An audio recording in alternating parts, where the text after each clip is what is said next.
सोहळा आनंदाचा गजर विठुरायाचा अखंड हरिनाम सप्ताह मौजे देभेगाव तालुका कन्नड जिल्हा छत्रपती संभाजीनगर. आपले नम्र समस्त ग्रामस्थ मंडळ भजनी मंडळ तसेच युवक मंडळ देभेगाव. देव जर सुखाचा समुद्र असेल तर त्याचाच अंश असलेला जीव सुखासाठी रात्रंदिवस का भटकतोय? देव जर सुखात काय आहे बघा, लोक बोलतात ना, लोक म्हणतात अरे तुझा बाप बघितला मी, तुझा आज्जा बघितला मी, लहानपणी तुझा पंजा बघितला आम्ही. अरे या 10 खेड्यात कोणाची हिम्मत नव्हती त्यांचा हात धरायची, असं त्यांचं दातृत्व, असा त्यांचा दानधर्म, अशी तुझी खानदान, आणि त्या खानदानीत जन्माला आलाच आणि खुशाल लोकांकडून मागून तंबाखू खातोस. या वाक्याचा अर्थ विकत घेऊन खावी असा नव्हे, हे लक्षात ठेवा. नीट आहे का माझा मुद्दा? म्हणजे हे तुझं वागणं तुझ्या खानदानाला शोभत नाही रे. अरे तुझी खानदान आम्ही बघितली आणि त्या खानदानीत जन्माला आलाच आणि खुशाल तू असा वागतो. माझा मुद्दा इथं द्यायचा आहे, जीवात्मा हा देवाच्या खानदानीतला आहे आणि ज्याच्या खानदानीत तो आलाय ते खानदान जर बघितली तर सुखाचा सागर ही खानदान आहे. अशा खानदानीत जन्माला येऊन सुद्धा हा जीव दुःखी का?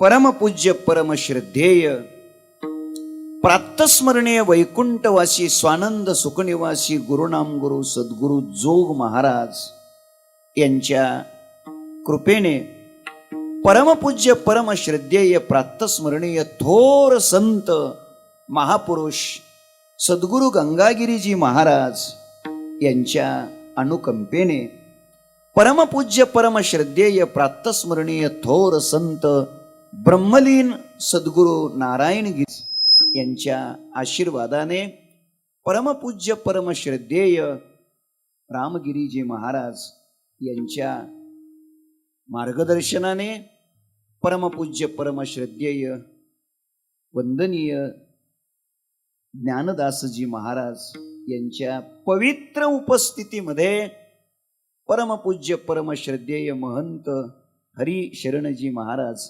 यांच्या भव्य अशा उपस्थितीमध्ये वारकरी संप्रदायातील वारकरी शिक्षण संस्थेतील माझे ज्येष्ठ श्रेष्ठ गुरुबंधू महाराज मंडळी या ठिकाणी टाळ घेऊन उभे आहेत. मी त्यांच्या चरणी नतमस्तक होतो. उभे राहिलेले सर्व टाळकरी, संगीताच्या क्षेत्रातले सर्व दिग्गज लोक या ठिकाणी उपस्थित आहेत. पुण्यस्मरण प्रातस्मरणीय सद्गुरु चंद्रकांत दासजी महाराज यांचं आहे. अध्यक्ष याचे मार्गदर्शक परमपूज्य श्रद्धेय ज्ञानदासजी महाराज आहेत. म्हणून रविदासजी महाराज बी आले. असा एक आगळा आणि वेगळा असा सुयोग या निमित्तानं आलेला आहे. भजनाच्या क्षेत्रामध्ये सगळ्याला आनंद देणारं व्यक्तिमत्व आदरणीय नंदू महाराज तेही या ठिकाणी उपस्थित आहेत. माझी सगळी ज्येष्ठ श्रेष्ठ गुरुबंधू महाराज मंडळी टाळे घेऊन उभे आहेत. या सगळ्यांच्या चरणी मी नतमस्तक होतो. तर अत्यंत दर्जेदार स्वरबद्ध लयबद्ध तालबद्ध असा मृदंग वाजवणारे अत्यंत तरुण असे मृदंगाचार्य इथं उपस्थित आहेत. त्यांच्याही चरणी मी वंदन करतो. वारकरी संप्रदायाची साधना करणारा जो वैष्णव आहे, साधक आहे, त्या साधकावरती आपल्या मुलापेक्षाही अधिक प्रेम करणारे श्रोते माझ्या समोर येऊन बसलेले आहेत. या सर्व श्रोत्यांच्या चरणी मी नतमस्तक होतो आणि अभंगाचं चिंतन करण्याचा प्रयत्न करूया. माझी एक छोटीशी विनंती आहे, ऐकाल का? होई तरी म्हणा, ऐकाल ना?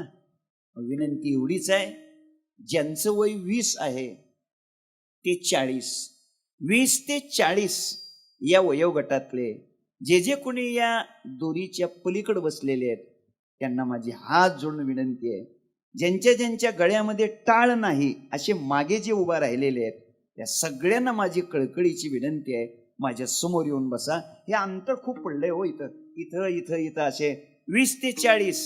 महाराज उठा ना, तुम्ही तिकडे कसे बसले, महाराज उठा ना, इथे या ना समोर. ए दादा, ए दादा, अरे तिथं नाही बसायचं, मी तिथे येतो, इथं यायचं, इथं महाराज या, इथे या, या शानी. विठाला विठाला विठाला हरा विठाला विठाला विठाला विठाला विठाला विठाला विठाला विठाला. माझ्या विनंतीला मान देऊन आपण पुढे आलात, मी आपला मनापासून आभारी आहे. खरं म्हणजे खरं सांगा, आतापर्यंतच्या उभ्या आयुष्यात तुम्हाला एवढ्या प्रेमाने कोणीतरी पुढं बोलवलं का सांगा?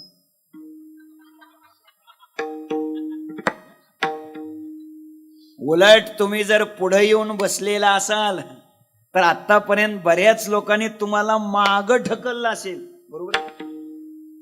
पण मी तुम्हाला प्रेमानं पुढं बोलावलंय. आणि एक सांगेन, पुढं येऊन बसण्यासारखी एवढीच जागा आहे हो. ही जागा सोडली तर पुढं जाऊन बसण्यासारखं काय आहे? अजून एक वाक्य सांगतो. तुम्हाला मी पुढं बोलवलंय, मागच्या लोकांना पुढं बोलवलंय, त्याचं कारण सांगतो. विश्वाच्या पाठीवर, जगाच्या पाठीवर एक वारकरी संप्रदाय, हाच संप्रदाय असा आहे तो मागच्या लोकांना पुढे घेणारा संप्रदाय आहे. हे लक्षात ठेवा. एरवी तुम्हाला कुठेही पाहायला मिळणार नाही वारकरी संप्रदाय. आणि विशेषतः सांगेन, वारकरी शिक्षण संस्थेचं वैभव हे आहे, आपण ज्या पदावर आहोत, आपण ज्या उंचीवर आहोत, आपण ज्या सिद्धांतावर आरूढ आहोत, आपल्या मांडीला मांडी लावून आपल्या शिष्याला बसवणारा संप्रदाय वारकरी संप्रदाय. एरवे कुठं बघायला मिळणार नाही. ज्ञानोबारायचं प्रमाणच सांगायचं ठरलं तर कृपा कटाक्षे आपुलिया पदी बैसविले. हे आपुलिया पदी बैसविले हे संप्रदाय सोडला तर दुसरीकडे पाहायला मिळणार नाही. तिथं शिष्य शिष्यच असतो आणि गुरु गुरुच असतो, गुरु गुरु नव्हे, गुरु असतो. हे अंतर तिथं कायम राहतं. हे अंतर तोडण्याची ताकद फक्त संप्रदायात आहे, हे लक्षात ठेवा. मी तुम्हाला आवडीनं पुढे बोलवलंय, तुम्ही आलात, तुमचं मी अभिनंदन करतो. 10:30 वाजेपर्यंत लक्ष देणं ही तुमची जबाबदारी आहे. त्याच्या पुढे गेलो तर मग तुम्ही झोपायला काय अडचण नाही. 10:30 पर्यंत लक्ष द्या. या थोर महापुरुषांच्या पुण्यस्मरणाच्या निमित्ताने आपण हे चिंतन करत आहोत. या महापुरुषांचं जीवन कसं असतं ऐका. ज्ञानोबारायच्या भाषेत सांगायचं ठरलं तर तया भक्तीची एतुली प्राप्ती, ते कैवल्या ते परवते सर म्हणती, जयाची या लिले माझी नीती, जी आली दिसे. ज्ञानोबाराय बोलतात, असं या महात्म्यांचं जीवन आहे. ऐका, अशा थोर महापुरुषांच्या या निमित्ताने आपण हे चिंतन करत आहोत. सेवेकरिता घेतलेल्या अभंगातून तुकोबाराय संतांच्या कृपेने आपल्या जीवनात प्राप्त झालेल्या भगवत सुखाची मीमांसा करतात. ऐका, प्रत्येक जीवाच्या जीवनात सुखाची अपेक्षा आहे. प्रत्येक जीव आपल्या जीवनामध्ये प्रत्येक जी क्रिया करतो त्या क्रियेच्या बुडाची इच्छा असते, आपलं जीवन सुखी झालं पाहिजे. लक्ष द्या, आपल्या अंतःकरणातील इच्छेचं बाहेरचं टोक वस्तू असेल, व्यक्ती असेल, पदार्थ असेल, पद असेल, प्रतिष्ठा असेल, पण त्या इच्छेचं आतलं टोक जर काय असेल तर त्याचं उत्तर आहे जीवन सुखी झालं पाहिजे. वस्तू कशा करता? सुखा करता. पदार्थ कशा करता? सुखा करता. व्यक्ती कशा करता? सुखा करिता. पद कशा करता? सुखा करिता. प्रतिष्ठा कशा करता? सुखा करिता. पैसा कशा करिता? सुखा करिता. जीवनातल्या कोणत्याही क्रियेचं ऐका, बाहेरचं टोक ही वस्तू, व्यक्ती, पदार्थ, प्रतिष्ठा, स्थावर, जंगम, मालमत्ता असेल, पण त्या प्रत्येक इच्छेचं आतलं टोक जर काय असेल तर त्याचं उत्तर आहे जीवन सुखी झालं पाहिजे. हेच आहे. जरा ऐका, लक्ष चांगलं द्या. माणसाला वाटतं बघा, आपलं छान असं आपल्याला घर असावं, एक 3-3.5 कोटीचं घर असावं असं वाटतं बघा. कशासाठी? सुखासाठी. अगदी बरोबर. म्हणजे घर कशासाठी? सुखासाठी. माणसाला वाटतं बघा, 170 एकर जमीन तळ्याच्या खाली बागायत आपलीच असावी. कशासाठी? सुखासाठी. बरोबर. माणसाची इच्छा आहे बँकेमध्ये भरपूर FD असावी. सुखासाठी. अजून ऐका, 1.5-2 कोटीची गाडी आपल्याला असावी. सुखासाठी. अगदी बरोबर. नीट ऐका. म्हणजे घर सुखासाठी, गाडी सुखासाठी, शेती सुखासाठी. एक छोटं विचारतो, माणसं जगतात कशासाठी? सुखासाठी. आता अजून एक विचारतो, माणसं मरतात कशासाठी? अहो, हे फाशी घेणारे लोक कशासाठी फाशी घेतात? दुःखाला वैतागलेले असतात, घ्या एकदा फाशी आणि व्हा मोकळं. म्हणजे जीवनातल्या कोणत्याही घटनेच्या बुडाशी इच्छा काय आहे? जीवन सुखी झालं पाहिजे. लक्ष द्या. दिवसभर शेतातलं कष्ट करून, उद्योग करून, काम करून, नोकरी करून, व्यवसाय करून दिवसभर प्रचंड थकलेलं असताना, पोटभर जेवण झालेलं असताना, शांत निवांत प्रशस्त असं बंगल्यामध्ये झोपायचं सोडून तुम्ही सगळेजण इथं या मंडपामध्ये येऊन बसलात. कशा करता? बरोबर आहे की नाही? सुखा करता. मग 12:30 वाजेपर्यंत चालू ठेवू नाही? म्हणजे सुखा करताच आलात तर घ्या की सुख, मग काय अडचण? हेतू इतकाच आहे, जीवनातली कोणतीही क्रिया, मग ती पारमार्थिक असू द्या सुखासाठीच, प्रापंचिक क्रिया असू द्या सुखासाठीच, सामाजिक क्रिया असू द्या सुखासाठीच, राजकीय क्रिया असू द्या सुखासाठीच, प्रत्येक क्रियेच्या बुडाशी दडलंय काय? जीवन सुखी झालं पाहिजे. तर आता ऐका, मग ते जीवन सुखी होतंय का? आणि होत नसेल तर ते का होत नाही? आणि मग ते कधी सुखी होईल? याची उत्तर मी आजच्या कीर्तनात देणार नाही. नाही देणार. ऐका, माझा आजचा मुद्दा इतकाच आहे, सुखा करताच प्रत्येक जीव प्रयत्न करतो. हा माझा मुद्दा आहे. सुखा करताच. आपण रात्रंदिवस भटकतो कशा करता? सुखा करता. आपण रात्रीचा दिवस करतो कशा करता? सुखा करता. रक्ताचं पाणी करतो कशा करता? सुखा करता. हाडाची काढ करतो कशा करता? सुखा करता. याची टोपी त्याच्या डोक्याला कशा करता घालतो? हेतू इतकाच आहे, क्रिया कोणतीही असू द्या, पण त्या क्रियेच्या बुडाशी दडलंय काय? जीवन सुखी झालं पाहिजे.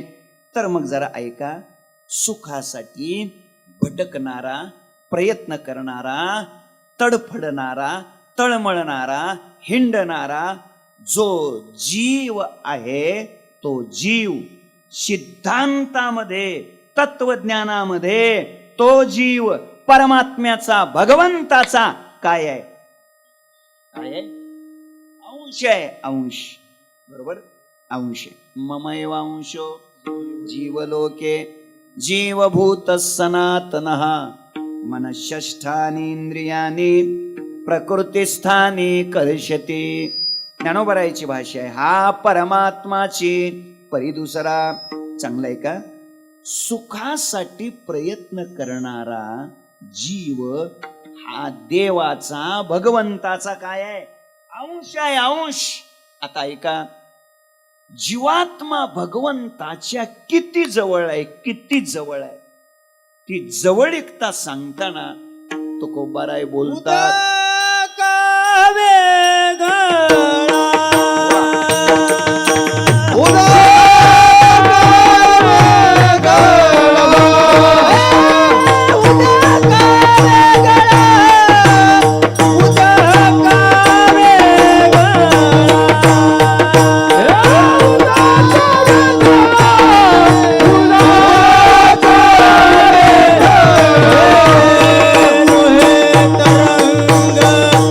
निराळा नवे तरंग निराळा लोहे लोहे तरंग निराळा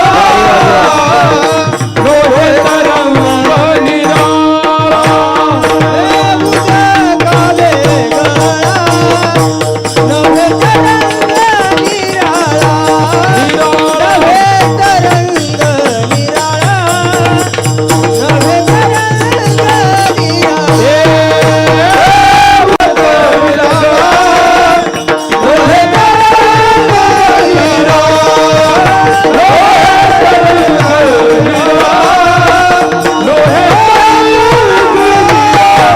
निराळा उदका वेगळा नव्हे तरंग निराळा आता भजो कवने परी. ऐका तुकोबाराय सांगतात जीवात्मा हा देवाच्या किती जवळ आहे. ती जवळीकता सांगताना तुकोबारायने दृष्टांत दिलाय. उदका वेगळा तरंग निराळा नव्हे. तरंग म्हणजे काय? तरंग तरंग म्हणजे तुम्हाला अहो तरंग म्हणजे काय? जाऊ द्या. उदक म्हणजे काय? पाणी. आणि तरंग म्हणजे छोटी छोटी दगड. तरंग म्हणजे काय?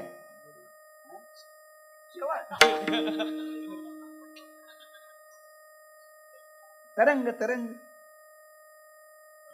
बुडबुडा म्हणजे बुडबुड्यात काय असतंय? पाणीच की. हे बघा उदक म्हणजे काय? पाणीच. आणि तरंग म्हणजे काय?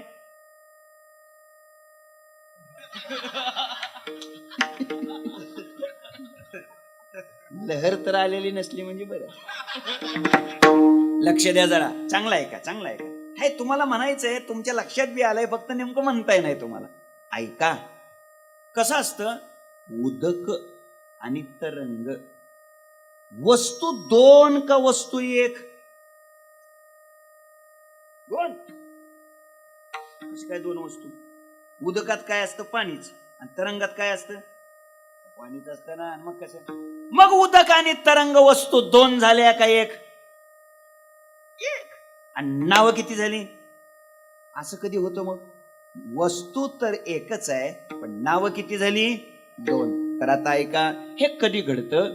जेव्हा हवा येते, हवा लागली की पाण्याच्या आकारमानात, वस्तुमानात, स्थूलमानात बदल होतो आणि त्या झालेल्या बदलाला तरंग असे म्हणतात.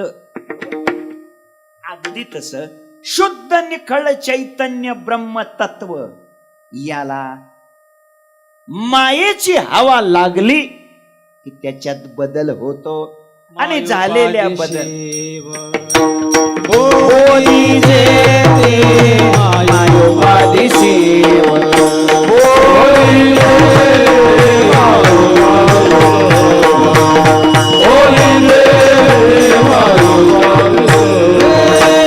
कल्पना विचारले झाला जीवन कल्पना विचारले झाला जीवन कल्पना विद्या देले झाला जीवन कल्पना विद्या देले झाला जीवन कल्पना विचारले झाला जीवन कल्पना विचारले झाला जीवन कल्पना विद्या देले झाला जीवन कल्पना विद्या देले झाला जीवन मायोपाधी शिव बोली टाळी वाजवा. मायोपाधी शिव बोली मायोपाधी शिव बोली देवी हरी मुठी गाता हर बनिता ओ हरी मुठी गाता हर बनिता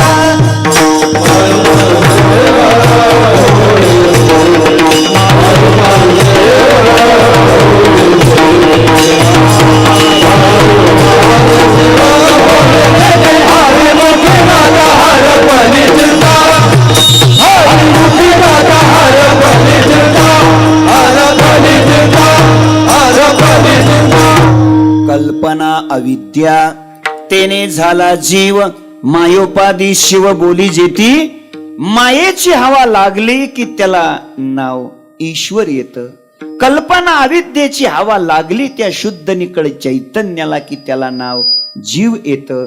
ऐका, माझे माझेची हवा लागली की त्याला नाव बद्ध येतं. मुद्दा माझा इतकाच आहे, जसं उदक आणि तरंग दोन्ही दोन नसून दोन्ही एकच आहे. तरंग जितका उदकाच्या जवळ आहे, किंबहुना त्याही पेक्षा जीव भगवंताच्या जवळ आहे. तर मग आता ऐका, जीवात्मा हा भगवंताचा काय आहे? अंश. अंश. आणि सरळ सरळ नियम असा आहे, मग जीवात्मा जर अंश, तर देव कोण झाला? अंशी. देव कोण झाला? अंशी. आणि मग आता ऐका, अंशी असलेला देव सुखाचा निधी आहे. अंशी असलेला देव सुखाचा ठेवाय. अंशी असलेला देव सुखाची खाण आहे. अंशी असलेला देव सुखाचा गाभा आहे.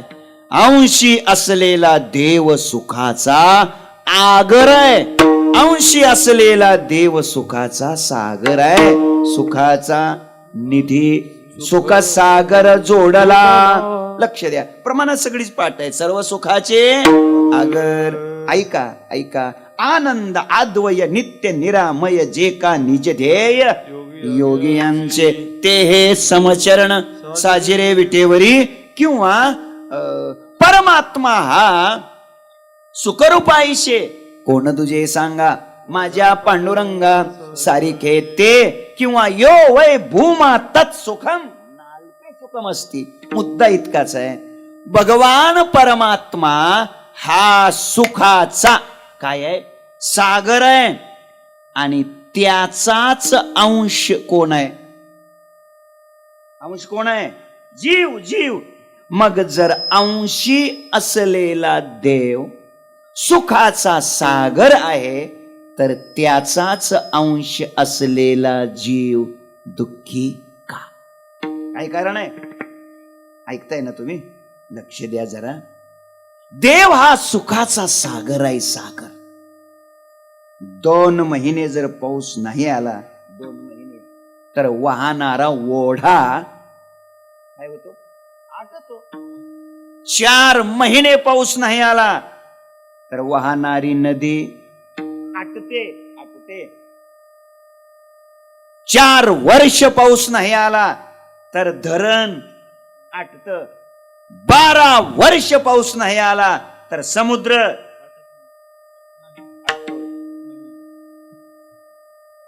थोडक्यात जो कधी आटतच नसतो त्याचं नाव आहे समुद्र. भाषा माझी नाही, ज्ञानोबारायाची आहे. ज्ञानोबाराय सांगतात, वारशी विन सागरू जैसा जळे नित्य निर्भरू. ज्ञानोबारायचं बोलणं आहे. पावसाशिवाय, पाऊस नसताना सुद्धा जो नित्य निर्भर तुडुंब भरलेला असतो, जो कधी आटतच नसतो, त्याचं नाव सागर. तसा ऐका, भगवान परमात्मा हा सुखाची नदी आहे का सुखाचा ओढा आहे? सुखाचा काय आहे? तो सागर आहे. सागर. मग ऐका, देव जर सुखाचा सागर असेल तर त्याचाच अंश असलेला जीव दुःखी का? देव जर सुखाचा समुद्र असेल तर त्याचाच अंश असलेला जीव सुखासाठी रात्रंदिवस का भटकतोय? देव जर सुखात काय आहे बघा, लोक बोलतात ना, लोक म्हणतात, अरे तुझा बाप बघितला मी, तुझा आज्जा बघितला मी, लहानपणी तुझा पंजा बघितला आम्ही. अरे या 10 खेड्यात कोणाची हिंमत नव्हती त्यांचा हात धरायची. असं त्यांचं दातृत्व, असा त्यांचा दानधर्म, अशी तुझी खानदान. आणि त्या खानदानीत जन्माला आलाच आणि खुशाल लोकांकडून मागून तंबाखू खातोस.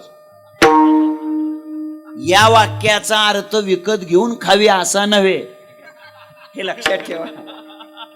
नीट आहे का माझा मुद्दा? म्हणजे हे तुझं वागणं तुझ्या खानदानाला शोभत नाही रे, अरे तुझी खानदान आम्ही बघितली आणि त्या खानदानीत जन्माला आलाच आणि खुशाल तू असा वागतो. माझा मुद्दा इथं द्यायचा आहे, जीवात्मा हा देवाच्या खानदानीतला आहे आणि ज्याच्या खानदानीत तो आलाय ती खानदान जर बघितली तर सुखाचा सागर ही खानदान आहे. अशा खानदानीत जन्माला येऊन सुद्धा हा जीव दुःखी का? रोज एका गावाला का भटकतो? आता जरा तुम्हाला जादा बरं वाटलं व्हय? लक्ष चांगलं द्या, नीट कीर्तन आहे का? तात्विकतेनं आपण चिंतन करायला लागलोय. जीवात्मा तर देवाचा अंश आहे आणि मग अंशी असलेला देव तर सुखाचा सागर आहे, तर त्याचाच अंश असलेला जीव दुःखी का? काय कारण? हे बघा, एक सरळ सरळ नियम आहे. काय नियम आहे? जे गुणधर्म अंशित असतात तेच गुणधर्म अंशात असतात. जे सामर्थ्य अंशित असतं तेच सामर्थ्य अंशात असतं. पटवून देतो मी तुम्हाला. साखर माहिती आहे तुम्हाला? माहिती आहे. कशापासून बनते? ऊसापासून. म्हणजे ऊस हा काय झाला? अंशी. आणि साखरेचे छोटे छोटे कण हा त्याचा काय झाला? अंश. आता ऐका, ऊस हा चवीने कसा असतो? बोला ना, गोड. आणि म्हणून त्याचा अंश असलेली साखर सुद्धा गोड असते. ज्याला डायबिटीस नाही त्याला गोड असते, बरोबर? आता पुढे ऐका, म्हणजे अंशी असलेला ऊस गोड आहे म्हणून अंश असलेली साखर सुद्धा काय आहे? गोड आहे. दुसरं उदाहरण देतो. मीठ. विहिरीच्या पाण्यापासून मीठ बनवतात का बोरच्या पाण्यापासून? समुद्राच्या पाण्यापासून. अगदी बरोबर. तर समुद्र हा कोण झाला मग? अंशी. आणि मीठ काय झालं त्याचा? अंश.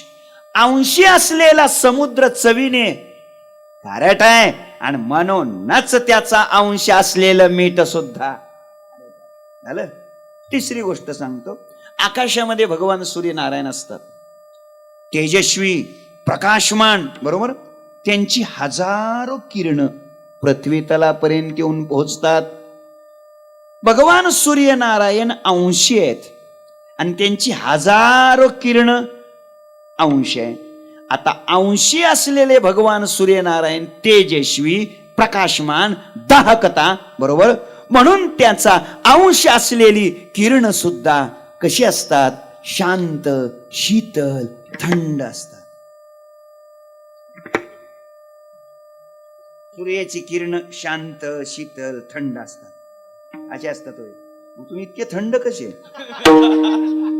अर्थ इतकाच आहे, तेही दाहकच असतात, प्रकाशमानच असतात, तेजस्वीच असतात. सिद्ध काय झालं? जसा अंशी सूर्य तशीच त्याचे अंश असलेली किरण. जसा अंशी ऊस तशीच अंश असलेली साखर. जसा अंशी असलेला समुद्र तसंच अंश असलेलं मीठ. या 3 उदाहरणातून आपल्या हे लक्षात आलं, जे गुणधर्म, जे सामर्थ्य, जी शक्ती अंशी मध्ये असते तेच गुणधर्म, तेच सामर्थ्य अंशामध्ये असतच, बरोबर? मग आता आपल्या सिद्धांतामध्ये अंशी कोण आहे? देव. अंश कोण आहे? जीव. मग अंशी असलेला देव जर सुखाचा समुद्र आहे, सागर आहे, तर त्याचा अंश असलेला जीव दुःखी का? आणि मला वाटतं एवढ्या प्रश्नाचं उत्तर शोधल्याशिवाय इथून उठण्यात काही मजा नाही, बरोबर आहे की नाही? हे उत्तर शोधलं पाहिजे ना. का? कारण काय? आता ऐका, खरं म्हणजे जीवाला सुख मिळत नाही का? सांगा, संसारामध्ये सुख मिळतंय का मिळत नाही? बोला. कमाल आहे अहो. संसारात सुख आहे का नाही म्हणतोय मी. काहीतरी सांगा की दुनीतलं एक आहे का नाही? आहे. एकदा नाही म्हणतात एकदा आहे म्हणतात. नक्की काय? नक्की बरं सांगा काय आहे का नाही? आहे आहे. संसारात जर सुख असत तर हे कीर्तनाला आले असते का? दुःख बांधवडी आहे हा संसार सुखाचा विचारे नाही कोठे सुखाचा विचारे नाही कोठे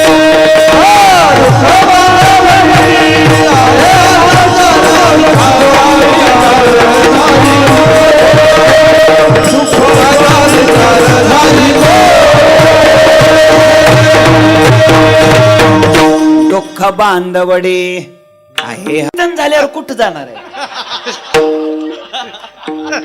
हे गणित अवघडच आहे गणित. एक लक्षात ठेवा, संसारात जर सुख नसतं तर तुम्ही 1 मिनिट सुद्धा संसार केला नसता. हे लक्षात ठेवा. मग बोला आता, संसारात सुख आहे का नाही? आता बदलले वाटत. किमान कीर्तन होईपर्यंत तरी माणसानं एका पक्षात राहावं.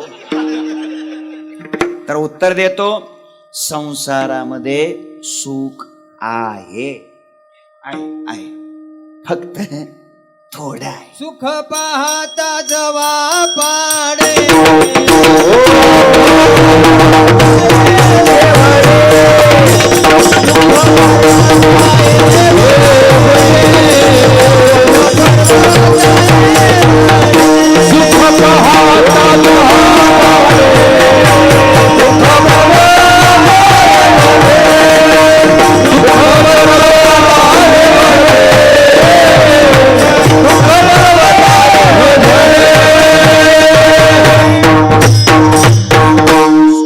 सुख पाहता जवा पाडे. ऐका, नीट ऐका. संसारात सुख आहे, फक्त थोडं आहे, थोडं. जवा पाडे जाऊ साहेब. आणि दुःख पर्वता एवढे आहे. संसारात सुख थोडं आहे बघा. अजून सांगू प्रमाण. किंचित सुखाचा धरिला अभिलाष तेने झाला नाश. बहु पुढे किंचित आहे, थोडं आहे. काय झालंय? त्या थोड्या सुखासाठी आम्ही भयानक दुःख सोसायला तयार झालो. नाही असं नाही, आहे थोडं आहे, पण दुःख भयानक आहे, सुख थोडं आहे. ते जुनी कीर्तनकार मंडळी तो दृष्टांत फार मजेदार रंगवून सांगतात बघा. जुनी कीर्तनकार मंडळी, हे लोक म्हणतील आम्हाला सांगा की त्याशिवाय आम्हाला कसं काय कळायचं? सुख थोडं आहे पण त्याच्यासाठी आपण भयानक दुःख भोगतो.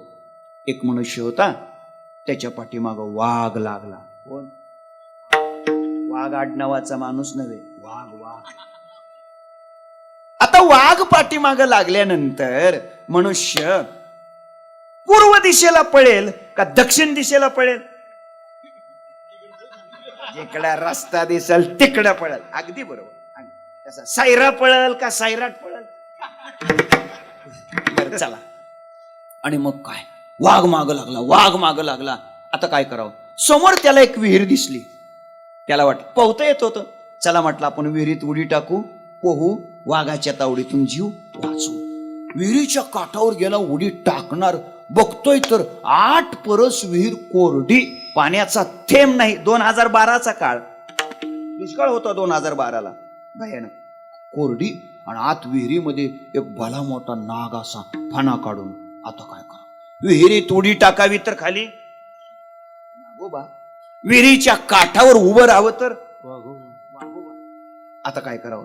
पण ती जुनी विहीर, त्या विहिरीच्या काठावर एक वडाचं झाड होत आणि त्याच्या पारंब्या अशा त्या विहिरीत लोंबकळत होत्या. सांसारिक माणसं हुशार असतात. त्या पट्ट्यानं झेप घेतली आणि त्या पारंबीला असा लोंबकळला. खाली नागोबा, काठावर वाघोबा. लोंबकळला असा त्या पारंबीला. आता झालं काय? नेमकं त्याच पारंबीवर वरच्या बाजूला आग्या मोहोळ होतो. झालं असं, याच्या हेलकाव्यामुळं ते मोहोळ उठलं आणि मग त्या सगळ्या माश्या येऊन याच्या अंगाला गुदगुल्या करायला लागल्या. माश्या गुदगुल्या करतात ना माश्या. आता ऐका, खाली उडी टाकावी तर, विहिरीच्या काठावर उडी टाकावी तर, तसंच लोम कळत राहावं तर, माशाचा किती बेजारी आहे हो, किती बेजारी आहे. कोणाची? हा, लोम कळणार आहे. हे मी कोणाचं सांगतोय? त्या लोम कळलेल्याचं सांगतो, त्या लोम कळलेल्याच. आणि आपण नाही होय लोम कळलेलं. ऐका, पण तेवढ्यातून बी काय झालं, त्या मोहोळाचा कांदा फुटला. इकडे काय भाषा आहे तशीच काय, कांदाच म्हणतात, कांदा फुटला. आणि त्याच्यातून कधीतरी एखादा थेंब मधाचा खाली पडायचा. या पट्ट्यानं तेवढ्यातनं बाहेर काढायची आणि तो असा थेंब मधाचा झेलायचा. आणि मग त्यानं मनातल्या मनात म्हणायचं, तुका म्हणे जन्मा आल्याचे सार्थ. लक्ष द्या, नीट ऐका. कधीतरी पडणाऱ्या एखाद्या मधाच्या थेंबासाठी पट्ट्या वाघही विसरला, नागही विसरला, मोहळाच्या माशाही विसरला. कोणता माणूस? पारंबीला लोम कळल्याला है ना, लोम कळल्याला माणूस विसरला. ऐका, माझा मुद्दा इतकाच आहे, तसं कधीतरी कुठंतरी एखादा मधाचा थेंब माणसाला संसारात मिळतोय आणि एखाद्या थेंबासाठी सावकाराचा दट्ट्या वाघ तोही विसरला. घरात आत शिरलं की नागोबा काय सारखंच घरात येतात, जाना जरा कीर्तना, लगेच घरात येऊन बसता. नागोबा कळला ना, कळला, फणाच काढलेला असतो. बाहेर पडावं तर सावकार दारात आहे, पहिले पैसे टाका, वागोबा. आत शिरावं तर, आता मोहळाच्या माश्या कळल्या का? कपडेच नाहीत, पुस्तकाचा आणा, वह्याचा आणा. त्या माश्या इतक्या चावत्या त्या महाराज. अरे राम राम राम. तरी सुद्धा पट्ट्या बरच म्हणतोय. काय बरं म्हणतो, जाऊ द्या. हे असलं कीर्तनातलं ध्यानात ठेवायचं नाही. पण मला वाटतं आज हेच ध्यानात राहतं का काय कोणास ठाऊक. मी मुद्दा याच्यासाठी मांडायला लागलो. ऐका, संसारामध्ये सुख नाही असं नाही, पण थोडं आहे, किंचित आहे, क्षणिक आहे, अनित्य आहे, नष्ट होणार आहे. जीवाला ते सुख नको आहे, जीवाला शाश्वत सुखाची अपेक्षा आहे, निरतिशय सुखाची अपेक्षा आहे, नित्य सुखाची अपेक्षा आहे, खऱ्या सुखाची अपेक्षा आहे. लक्ष द्या. आणि मग जीवाला कोणत्या सुखाची अपेक्षा आहे, कोणत्या सुखासाठी जीव धडपड करतोय, कोणत्या सुखाकरता जीव रात्रंदिवस तडफडतोय. कित्येक तरी युग गेली, कित्येक तरी शतक गेली, कित्येक तरी जन्म गेले, कित्येक तरी देह गेले. जीव त्या सुखासाठी धडपडतोय. कोणत्या सुखाची जीवाला अपेक्षा आहे, त्या सुखाचं लक्षण तुकोबाराय सेवेकरिता घेतलेल्या अभंगाच्या शेवटच्या चरणात सांगतात. तुका म्हणे आरोपी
अरूपीचे सुख साचे निनावे.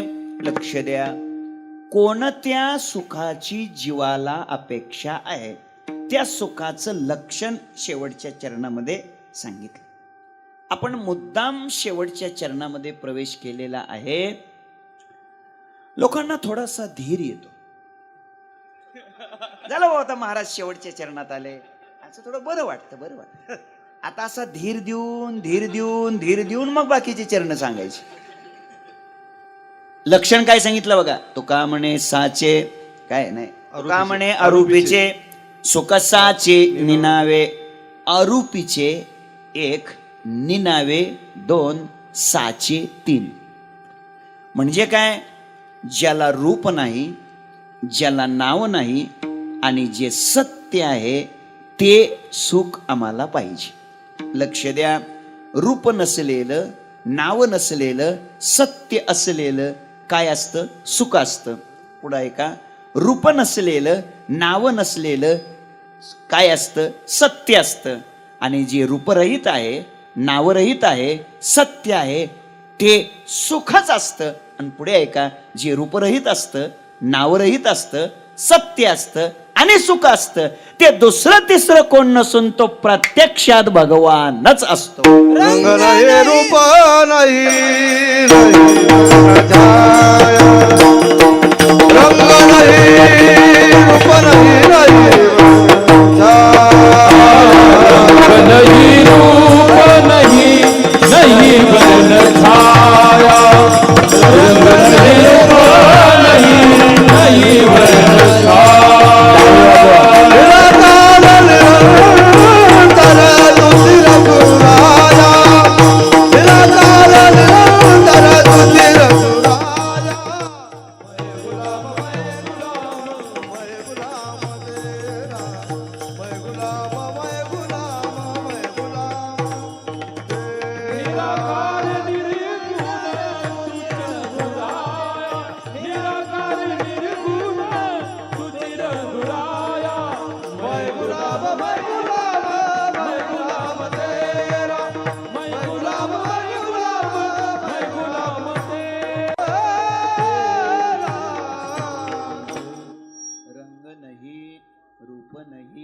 नाही वर्ण नाही छाया.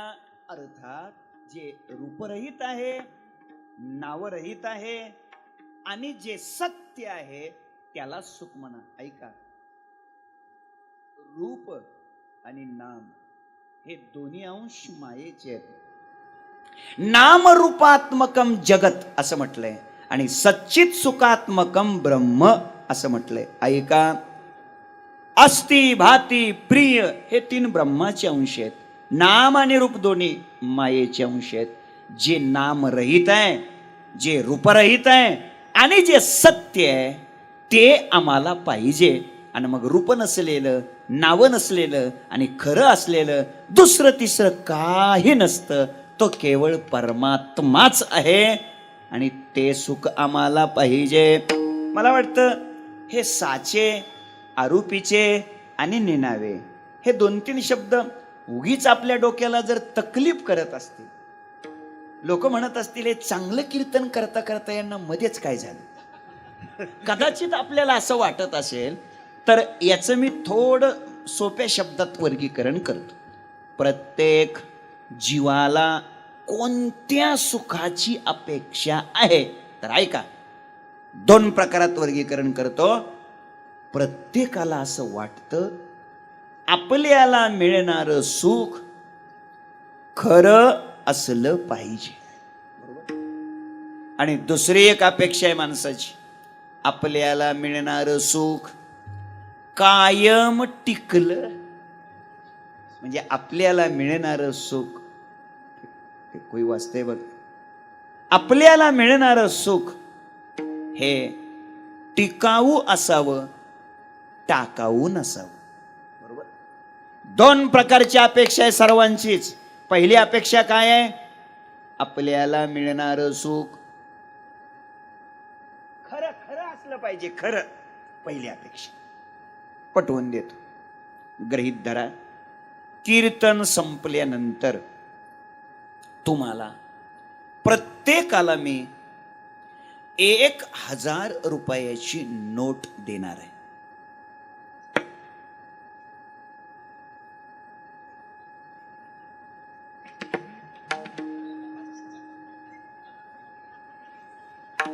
प्रस्ताव माझा धुडकावला याने.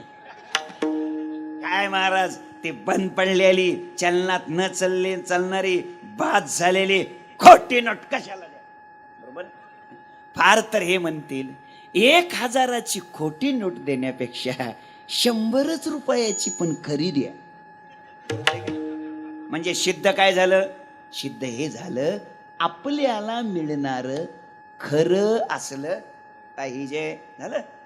आता दुसरी अपेक्षा काय माणसाची? आपल्याला मिळणार सुख टिकाऊ असलं पाहिजे. ऐका, कीर्तन संपल्यानंतर तुम्हाला प्रत्येकाला मी 2,000 रुपयाची चलनात चालत असलेली खरी नोट देणार. आणि एकदा नाही, 5 वेळेला देणार. बरं आहे ना? बरं आहे. आता काय प्रस्ताव धुडकावला नाही तिने. मला वाटतंय कदाचित आता हे लोक म्हणत असतील, महाराज करा ना जय विठ्ठल मग. कारण आता प्रत्येकाला 2,000ची नोट 5 वेळा द्यायची म्हणजे वेळच जाणार ना स्वामीजी. करा ना जय विठ्ठल. पण तुम्ही प्रस्ताव माझा अर्धाच ऐकलाय, पुढचा अर्धा प्रस्ताव ऐका. प्रस्तावच असा मांडायचा, योजनाच अशी सांगायची, घोषणाच अशी करायची, अटीच अशा मांडायच्या, अशा लावायच्या की त्या माफीत कुणी बसलंच नाही. आणि मग दुसरं पुढे अर्धा प्रस्ताव ऐका. तुम्हाला मी जे 2,000ची नोट 5 वेळा देणार का? देणार नक्की. पण पुढचा ऐका, तुम्हाला ती दिलेली नोट पुन्हा 5 वेळा तुमच्याकडून परत घेणार. मला वाटतंय आता लोक म्हणतील, महाराज 2,000ची नोट 5 वेळा देणार आणि पुन्हा 5 वेळा परत घेणार. त्याच्यापेक्षा असं करा, 200चीच द्या, फक्त पुन्हा मागू नका. म्हणजे सिद्ध काय झालं? सिद्ध हे झालं, मिळालेलं टेकलं पाहिजे. लक्षात ठेवा. आणि म्हणून खरं सुख आणि टिकणारं सुख फक्त पांडुरंगाचंच आहे. हो, तुका म्हणे तुची खरा, येर वाऊगा पसारा कळवाले बहुतारिती, पांडुरंगा माझ्या चित्ती. म्हणून खरं सुख आणि टिकणारं सुख फक्त कोणाचं आहे? सत्य तू सत्य तू सत्य तू विठ्ठला.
का भयाभीत केले, सांभाळी सांभाळी सांभाळी आपुली हे माया. आमाशिका भयाभीत केले, लटकेची साच दाविली आचळ, पीडितसे काळ किती म्हणून, सांभाळी सांभाळी आपुले हे माया. मुद्दा माझा इतकाच आहे, सत्य आणि टिकणारं सुख फक्त कोणाचं आहे?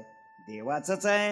आणि म्हणून ते सुख मिळालं पाहिजे याकरता जीव रात्रंदिवस जन्मच्या जन्म सर्व सुखाची आचा जन्म गेला, सर्व सुखाची आचा जन्म गेला, एक मुक्ती यज्ञ नाही केला, जन एक मुक्ती यज्ञ नाही केला.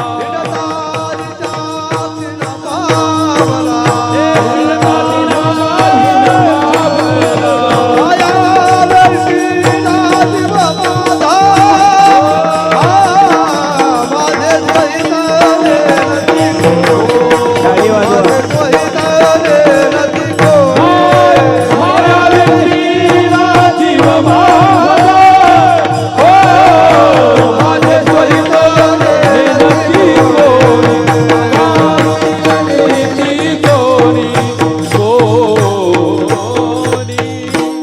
परमात्म्याचं भगवंताचं खरं सुख मिळावं याकरिता म्हणून जीव सोहळा आनंदाचा गजर विठुरायाचा अखंड हरिनाम सप्ताह मौजे देभेगाव तालुका कन्नड जिल्हा छत्रपती संभाजीनगर. आपले नम्र समस्त ग्रामस्थ मंडळ भजनी मंडळ तसेच युवक मंडळ देभेगाव